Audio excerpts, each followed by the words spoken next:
Halo, salam jumpa lagi di channel ini. Semoga kamu semua selalu sehat dan baik kabarnya ya.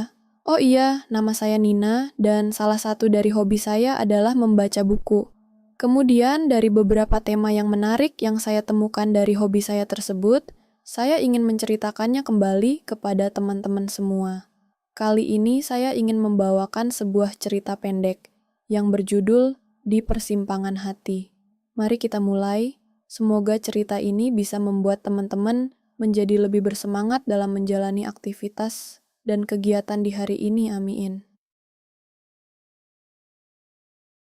Yuda baru saja selesai melipat sajadah dan melepaskan pecinya ketika didengarnya suara mobil memasuki halaman di mana dia mondok selama 3 bulan belakangan ini. Yuda membuka pintu kamarnya. Seorang gadis keluar dari dalam mobil Morris Mini Cooper berwarna merah muda. Gadis itu mendatangi Yuda. "Sudah siap, Yud?" tanya sang gadis kepada Yuda. "Yoi, sebentar ya, aku ambil diktat dulu." Yuda tersenyum. "Masuk dulu, Ra." "Beres." Rara masuk ke dalam kamar Yuda. "Kuliah apa hari ini?" "MKI ya?" tanya Yuda pada Rara. "Iya, kamu?" "Aku kuliah Lang." "Lang? Apaan tuh?" "Grammar kalau Inggrisnya tata bahasa," jelas Yuda. Rara mengangguk-angguk lucu. "Susah?" "Ya begitulah, namanya juga mahasiswa baru." "Yuk udah siap nih." "Oke boy." Rara menyisir rambutnya yang sebahu dengan jemari. "Kamu yang nyetir ya, aku capek." "Yoi." Mereka berdua keluar dari kamar Yuda. Yuda kemudian masuk ke dalam rumah induk Semang atau ibu kosnya. Dia menitipkan kunci di situ. Lalu mereka meninggalkan rumah yang cukup besar itu, menuju kampus mereka. Ketika Yuda memutar mobil Rara, seorang tukang pos masuk ke halaman rumah kos Yuda. Yuda melambai kepada tukang pos yang telah dikenalnya. Karena beliaulah yang selalu mengantarkan surat dari kampung halaman Yuda. Yuda dan Rara adalah mahasiswa di Sekolah Tinggi Bahasa Asing. Yuda di jurusan Bahasa Perancis, sedangkan Rara adalah mahasiswi di jurusan Bahasa Inggris. Belum lama mereka akrab sebagai teman, sebab mereka lain jurusan. Mereka berkenalan pun dikarenakan pada suatu hari Yuda mengikuti kuliah di kelas Rara. Yuda tidak dapat mengikuti kuliah di kelasnya sendiri pada hari sebelumnya, sebab dia harus mengantarkan ibunya ke lapangan terbang Soekarno-Hatta. Ibu Yuda mengunjungi anaknya yang baru 2 bulan, menuntut ilmu di Kota Kembang, Bandung. Asal Yuda sendiri dari Pontianak. Ketika itu, sampai setengah jam dosennya belum juga muncul. Untuk mengisi waktu, iseng-iseng Yuda mengajak tetangga sebelahnya untuk bercakap-cakap. Sampai sang dosen datang, mereka berdua telah bertambah akrab. Sewaktu pulang dari kuliah itu, Rara mengajak Yuda untuk ikut ke Gramedia mencari hadiah untuk adik laki-lakinya yang akan berulang tahun. Yuda mau saja, karena dia pun ingin mencari kamus konjugasi di Center Culturel Frangais de Bandung yang gedungnya berada di belakang toko buku itu. Setelah itulah, walau berbeda jurusan Rara dan Yuda berkawan akrab, dan mereka pun pasangan yang sesuai. Si gadis, seperti layaknya Mojang Parahyangan cantik jelita, sedangkan sang jejaka tak kalah keren pula. Seringkali mereka terlihat jalan-jalan bersama, entah itu ke BIP ataupun ke tempat-tempat mangkalnya anak muda kota Bandung lainnya.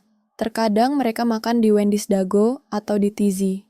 Kalau makan-makan begitu, biasanya Rara lah yang mentraktir Yuda. Seringkali Yuda tidak enak hati, namun Rara selalu memaksa. Rara tampaknya mengerti kalau Yuda itu hanya anak kos yang nasibnya hampir sama seperti lagu yang dinyanyikan oleh Padiangan Project. Lagi pula, Rara memang seorang cewek yang baik hati. Orang tuanya cukup berada untuk dapat memberikan uang saku yang memadai padanya. Selain itu, Rara sendiri telah bekerja sebagai seorang penyiar radio di salah satu stasiun radio swasta di kota Bandung. Maghrib telah tiba ketika Yuda diantar oleh Rara pulang. "Tidak singgah dulu, Ra?" tanya Yuda. "Jangan deh, aku harus rekaman buat siaran malam. Besok pasti aku kemari." "Oke, terima kasih, ya." Formal banget.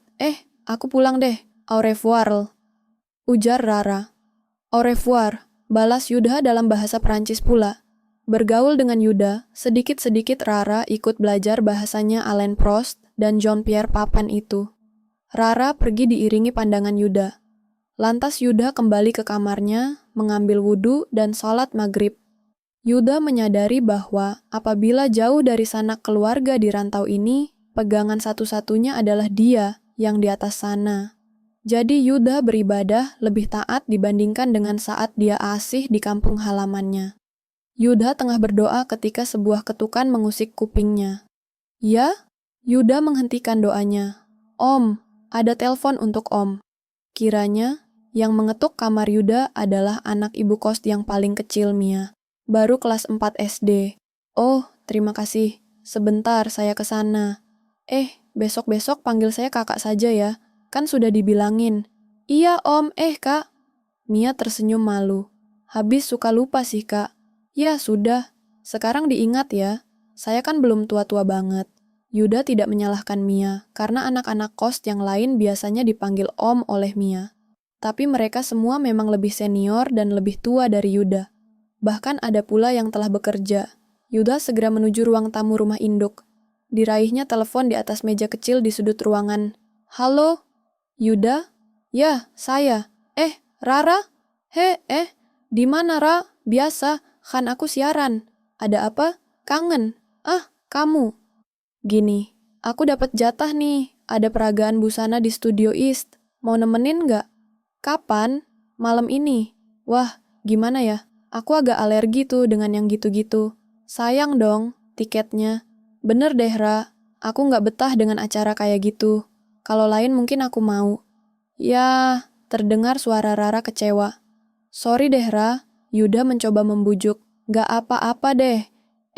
Udah nonton film Culkin yang terbaru, Besurn? Belum. Nonton yuk. Wah, kalau ini aku masih mau. Kapan? Malam ini gimana? Pertunjukan pukul 9. Wah, boleh juga sih. Zrenya, aku jemput ya, tunggu aja. Sip lah. Yuk, Yudel tunggu. Ya, yap. Yuda meletakkan gagang telepon. Lalu beranjak dari sudut ruang tamu. Dia hendak kembali ke kamarnya dan bersiap-siap untuk pergi dengan Rara. Tetapi ketika dia permisi kepada ibu kos sekaligus mengucapkan terima kasih, wanita yang telah cukup berumur itu menunjukkan sepucuk surat kepadanya. Yuda, ini ada surat. Oh, iya Bu. Yuda tersenyum, tangannya raih-raih amplop yang disodorkan itu. Tadi mau segera disampaikan. Nak Yuda telah berangkat kuliah dengan temannya. Sudah dapat banyak teman. Nak Yuda, betah di sini. Lumayan, Bu. Saya permisi dulu. Ya, silakan. Terima kasih, Bu. Mangga, Bu. Mangga. Yuda segera kembali ke kamarnya. Di dalam kamarnya dia rebahan diri ke atas tempat tidur. Diayun-ayunkannya surat itu. Yuda tahu siapa yang menulis surat itu melalui huruf-huruf yang terdapat di amplop. Surat itu dari Maya. Maya, kekasihnya yang berada di Kalimantan sana. Yuda merobek sampul surat Maya. Dia mengeluarkan 2 lembar kertas dari dalamnya. Lalu Yuda mulai membaca kata-kata yang ditulis Maya. Buat Yuda Arya suara yang jauh di kota kembang.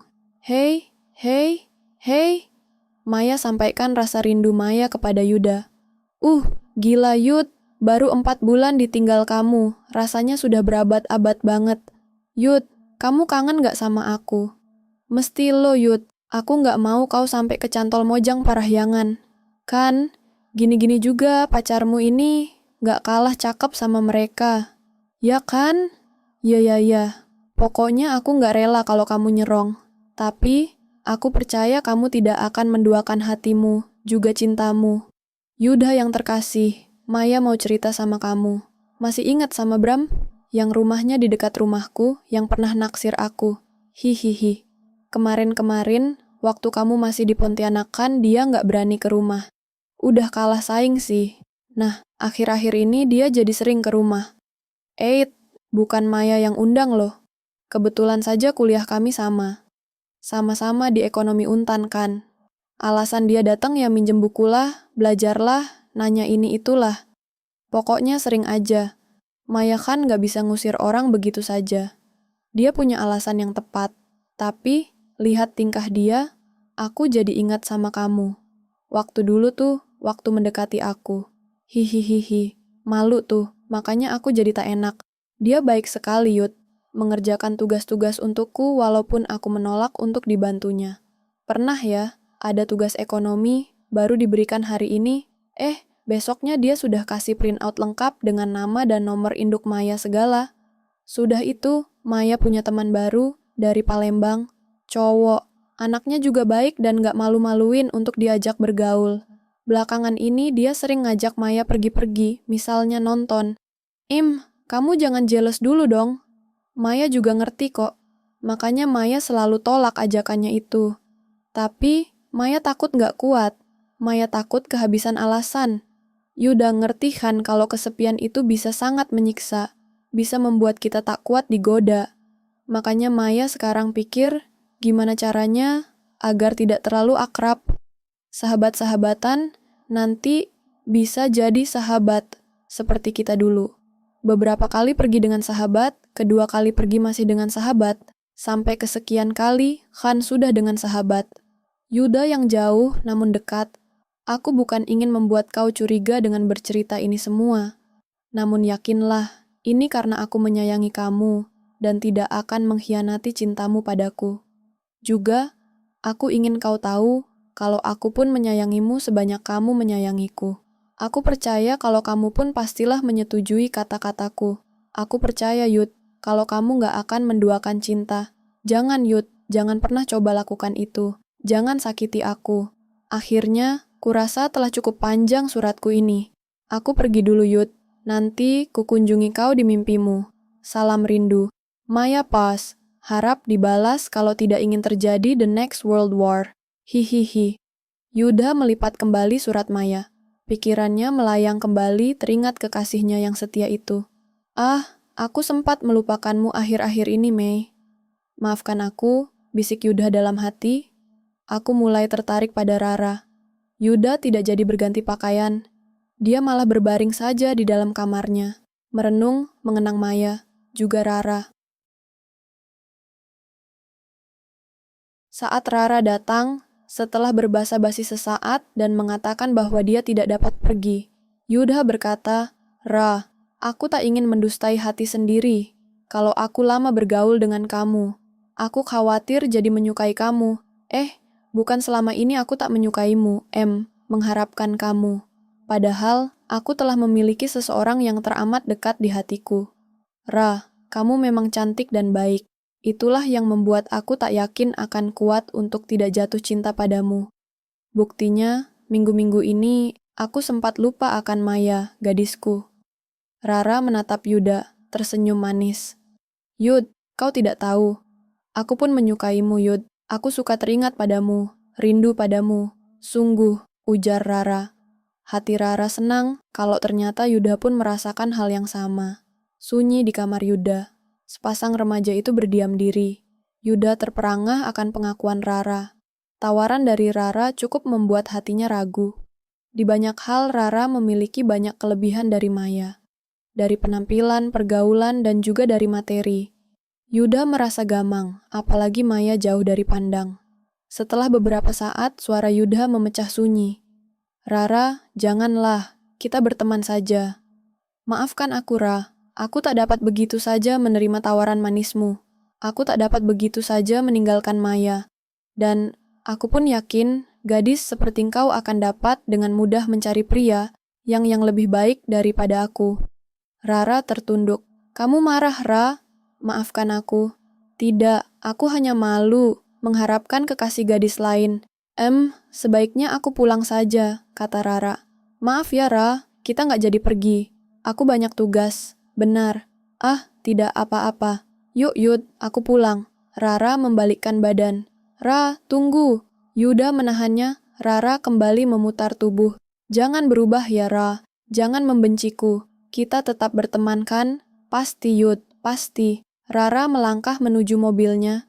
Yuda mengantarkannya. "Hati-hati, Ra." Yuk, Yud, sampai nanti." Mobil merah Rara meninggalkan Yuda. Yuda melambaikan tangannya. Setelah mobil Mr. Bean hilang dari pandangannya, Yuda kembali ke kamarnya. Yuda mengambil selembar foto Maya berukuran 10R dari dalam lemari pakaiannya. Dipandanginya wajah gadis itu. Hatinya mendadak rindu. Rara mungkin lebih menarik dan cantik, Mei. Tapi aku yakin engkaulah gadis yang lebih mengenalku, lebih mencintaiku. Aku tak akan pernah menodai cinta yang telah 3 tahun kita bina, selama ini, bisik Yuda. Mei, aku menyayangimu. Tiap waktu, buat ma verte. Jetem plus M plus. Demikian teman-teman, cerita pendek yang berjudul Di Persimpangan Hati tersebut. Semoga teman-teman suka mendengarnya dan mau mengikuti atau mendengarkan cerita pendek edisi yang berikutnya. Terima kasih teman-teman, dan sampai jumpa lagi di cerita yang berikutnya. Bye.